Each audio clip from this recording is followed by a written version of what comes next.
Good morning students. आज हम त्रिस्तंभीय रोकड़ बही से रिलेटेड ये क्वेश्चन नंबर 22 जो महत्वपूर्ण प्रश्न है उसको सॉल्व करने वाले हैं। तो प्रश्न में सभी व्यवहार दिसंबर 2017 के दिए हुए हैं और इस प्रश्नों को अभी हम सॉल्व करते हैं।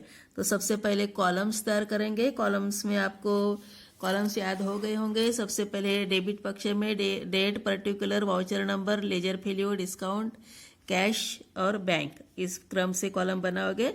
और वैसे ही कॉलम क्रेडिट पक्ष में भी बनाओगे। Date, particular, voucher number, ledger folio, discount, cash और बैंक। हिंदी में कॉलम्स के नाम है तिथि, विवरण, प्रमाणक संख्या, खाता पृष्ठ, बट्टा, रोकड़ और बैंक। तो इस प्रकार के कॉलम्स तैयार करोगे और फिर एक एक व्यवहार पर ध्यान देंगे। तो सबसे पहला व्यवहार है दिसंबर 2017, 1 दिसंबर, रोकड़ से व्यापार प्रारंभ किया। रोकड़ से व्यापार प्रारंभ करते हैं तो प्रविष्टि आप लोग जानते ही हो। प्रविष्टि होती है रोकड़ खाता डेबिट पूंजी खाते से, और रोकड़ खाता डेबिट हो गया है इसलिए त्रिस्तंभीय रोकड़ बही में रोकड़ खाता, बैंक खाता, बट्टा खाता, तीनों खाते एक साथ बन रहे हैं और इसीलिए रोकड़ खाता डेबिट होने के कारण डेबिट पक्ष में आप आओगे और रोकड़ क्या लिखोगे? रोकड़ खाते के डेबिट पक्ष में आकर पूंजी खाते से विपरीत नाम से प्रविष्टि करोगे। पूंजी खाते से रोकड़ कॉलम में अमाउंट लिखोगे। तो ये हो गया 1 तारीख का व्यवहार। उसके बाद 3 तारीख का व्यवहार दिया है बैंक में रुपए जमा किए 50,000 रुपया। बैंक में रुपया जमा करते हैं तो प्रविष्टि जो होती है उसका भी अंदाजा है आपको। बैंक खाता डेबिट रोकड़ खाते से। अभी त्रिस्तंभीय रोकड़ बही में बैंक खाता, रोकड़ खाता, बट्टा खाता, तीनों खाते एक साथ बन रहे हैं और इसी कारण से यह जो प्रविष्टि है प्रति प्रविष्टि है तो कॉन्ट्रा एंट्री रहेगी। बैंक खाता डेबिट रोकड़ खाते से, अर्थात त्रिस्तंभीय रोकड़ बही के डेबिट में आकर आप रोकड़ खाते से लिखते हुए बैंक कॉलम में लिखोगे और यही प्रविष्टि क्रेडिट पक्ष में बैंक खाते को लिखते हुए रोकड़ कॉलम में अमाउंट दिखाओगे। कॉन्ट्रा प्रविष्टि हो गई इसलिए सी करके सिंबल लिखोगे।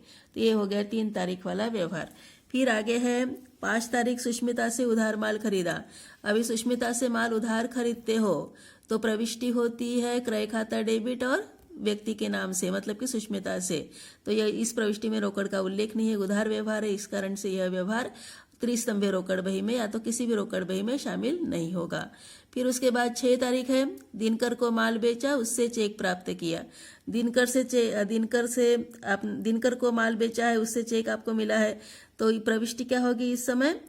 दिनकर को माल बेचा आपने और चेक प्राप्त किया, मतलब कि चेक प्राप्त होता है तो भी उसको रोकड़ ही मानना पड़ता है क्योंकि ये चेक जो है बैंक में आपने नहीं भेजा है और इसी कारण से 6 तारीख की प्रविष्टि रोकड़ खाता डेबिट विक्रय खाते से। ठीक है, दिनकर का कोई संबंध नहीं है क्योंकि चेक प्राप्त हुआ है, व्यवहार नगद है, इसलिए रोकड़ खाता डेबिट विक्रय खाते से करके प्रविष्टि आएगी और इसी कारण से रोकड़ खाते के डेबिट में आपको विक्रय खाते से करके लिखना है। 20,000 रुपया रोकड़ कॉलम में दिखाना है। चेक प्राप्त हुआ है परंतु ये चेक आपका बैंक में नहीं गया है इसलिए रोकड़ में ही प्रभावित हो चुका है चेक, दिनकर का चेक। तो ये 6 तारीख का व्यवहार डेबिट पक्ष में आप रोकड़ कॉलम में लिखोगे।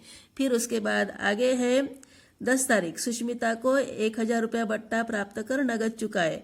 अभी सुष्मिता को आपने नगद चुकाए तो सुष्मिता का व्यवहार देख लो कौन सा है। सुष्मिता का व्यवहार 5 तारीख का था। सुष्मिता से आपने माल उधार खरीदा था 21,000 का। अभी 10 तारीख को आप क्या करोगे? सुष्मिता को 1,000 रुपया बट्टा प्राप्त करके नगद चुकाओगे। तो यह प्रविष्टि क्या होगी? प्रविष्टि सुष्मिता को अगर 1,000 रुपया बट्टा प्राप्त करके नगद चुकाते हो तो सुष्मिता पाने वाली हो जाती है, सुष्मिता डेबिट हो जाएगी रोकड़ खाते से एवं बट्टा खाते से। ऐसे 10 तारीख वाली प्रविष्टि होगी और इस कारण से इस प्रविष्टि का प्रभाव क्रेडिट पक्ष में पड़ेगा 10 तारीख। 10 तारीख को आप लिखोगे सुष्मिता को करके लिखोगे, बट्टे के कॉलम में 1,000 और रोकड़ के कॉलम में 20,000 रुपया। ठीक है, तो ये रहेगी 10 तारीख वाली प्रविष्टि क्रेडिट पक्ष में। सुष्मिता को आपने रकम चुकाई है। फिर आगे है 14 तारीख का व्यवहार। यहाँ पे 6 दिसंबर 2017 को प्राप्त चेक बैंक में जमा किया करके उल्लेख है। 6 दिसंबर नहीं आया था, प्रिंट मिस्टेक था, तो 6 दिसंबर को 2017 को प्राप्त चेक बैंक में जमा कराया है। 6 दिसंबर को जो चेक मिला था वह था दिनकर का चेक। दिनकर को आपने माल बेचा था, चेक प्राप्त किया था आपने और जो चेक उस समय प्राप्त किया था 6 तारीख को वह रोकड़ के रूप में आपने रोकड़ कॉलम में ही डेबिट पक्ष में लिखा है। अभी यही चेक क्या करोगे? आप जमा करोगे, बैंक में जमा करोगे। तो 14 दिसंबर की एंट्री जो है वह पूर्व प्राप्त चेक बैंक में जमा किए इस प्रकार की प्रविष्टि होगी जो कॉन्ट्रा एंट्री होगी, अर्थात बैंक खाता डेबिट रोकड़ खाते से ऐसे प्रविष्टि होगी। दोनों पक्षों में उसका प्रभाव दिखेगा। डेबिट में लिखते समय रोकड़ खाते से लिखते हुए बैंक कॉलम, क्रेडिट में लिखते समय बैंक खाते को करके रोकड़ कॉलम। तो 14 तारीख की प्रविष्टि आपको डेबिट में रोकड़ खाते से बैंक कॉलम में, क्रेडिट में बैंक खाते को करके रोकड़ कॉलम में लिखोगे। प्रति प्रविष्टि हो चुके इसलिए कॉन्ट्रा का सिंबल सी करके प्रमाणक संख्या के कॉलम में लिखोगे। ये हो गई 14 तारीख की प्रविष्टि। फिर उसके बाद 18 तारीख रानी को माल बेचा करके बोला गया है 12,500 रुपये का। अभी रानी को माल बेचा है, व्यवहार उधार है, रानी को माल बेचते हैं तो प्रविष्टि होगी रानी डेबिट विक्रय खाते से। प्रविष्टि में रोकड़ का कोई संबंध नहीं है, बैंक का कोई संबंध नहीं है, इसलिए यह प्रविष्टि आपको यहाँ पे त्रिस्तंभ रोकड़ बही में या तो किसी भी रोकड़ बही में शामिल नहीं करना है। फिर है 20 तारीख भाड़ा नगद चुकाया।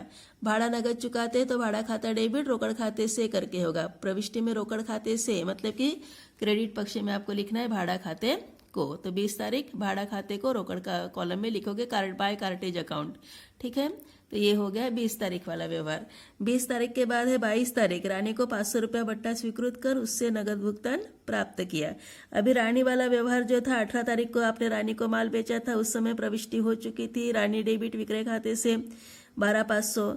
अभी उस समय आपने प्रविष्टि तो इस बही में नहीं लिखे हो, परंतु 22 तारीख को क्या करोगे, रानी को 500 रुपया बट्टा स्वीकृत कर उससे नगद भुगतान प्राप्त करोगे, अर्थात उस व्यवहार पर नगद बट्टा देकर आपको आप रकम प्राप्त कर रहे हो। रोकड़ खाता डेबिट बट्टा खाता डेबिट रानी से करके प्रविष्टि होगी।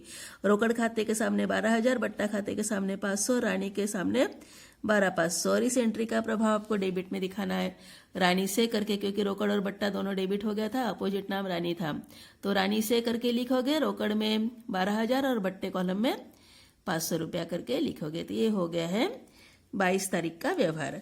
22 तारीख के बाद है 27 तारीख कमीशन मिला।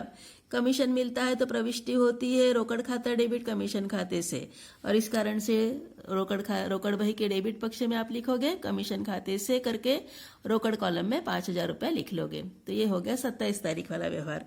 फिर है 30 तारीख। 30 तारीख को बताया गया है व्यक्तिगत प्रयोग के लिए राशि आहरित की। व्यक्तिगत प्रयोग के लिए राशि आहरित की है।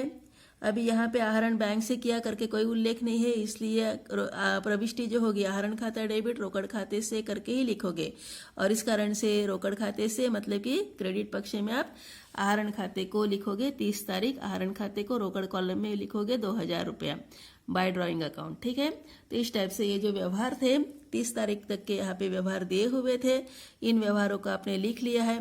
अभी इन्हीं व्यवहारों के आधार पे आपको रोकड़ बही को बंद करना है। व्यवहार कंप्लीट हो चुके हैं। अभी रोकड़ बही को बंद करने के लिए डिस्काउंट कॉलम बट्टे कॉलम का शेष नहीं निकाला जाता, इसलिए दोनों पक्षों में जितना जितना अमाउंट है उतना उतना आप लिखोगे। डेबिट में 500 रुपया है, क्रेडिट में 1,000 रुपया है, मतलब कि देय बट्टा डेबिट वाला देय बट्टा 500 रुपया, क्रेडिट वाला प्राप्त बट्टा 1,000 रुपया। फिर उसके बाद रोकड़ कॉलम हमेशा डेबिट पक्ष ज्यादा रहता है। डेबिट पक्ष का योग करते हो तो 1,57,000 आएगा, और क्रेडिट पक्ष को घटाते हैं तो 64,500 रुपया अंतर दिखेगा। तो यही रहेगा दिसंबर 31 का शेष लेगा रोकड़ कॉलम में 64,500 रुपया 64,500 बाय बैलेंस कैरी डाउन। फिर बैंक कॉलम का अगर निरीक्षण करते हैं तो ये कॉलम कोई भी पक्ष का ज्यादा हो सकता है। तो यहाँ पे इस प्रश्न में अपना डेबिट पक्ष ही ज्यादा है, 50,000 एवं 20,000 है, 70,000 रुपया टोटल है, और क्रेडिट में कुछ भी नहीं है, मतलब कि 70,000 रुपये ही शेष दिखेगा। तो 31 दिसंबर को बैंक कॉलम का शेष 70,000 रुपया, अलग से शेष लेगा 2 बार लिखने की जरूरत नहीं है, बराबर उसी लाइन में बैंक कॉलम में 70,000 रुपया दिखाओगे। तो ये टोटल क्लोज करोगे फिर। ठीक है, पहले तो शेष लेगा करके लिख लिए, फिर दोनों साइड का टोटल इक्वल दिखा दिए, और फिर दिसंबर माह के सभी ये व्यवहार थे। दिसंबर के बाद नया वर्ष शुरू होता है, तो 2017 के बाद 2018 आएगा। जनवरी 1 शेष लागा करके लिखोगे। टू बैलेंस ब्रॉट डाउन, रोकड़ का शेष था 64,500 64,500, और बैंक का शेष था 70,000 रुपया 70,000 रुपीज। तो इस टाइप से आपने ये शेष लाग करके लिख लिए हैं, और फिर उसके बाद ये त्रिस्तंभीय रोकड़ बही कंप्लीट हो गई है।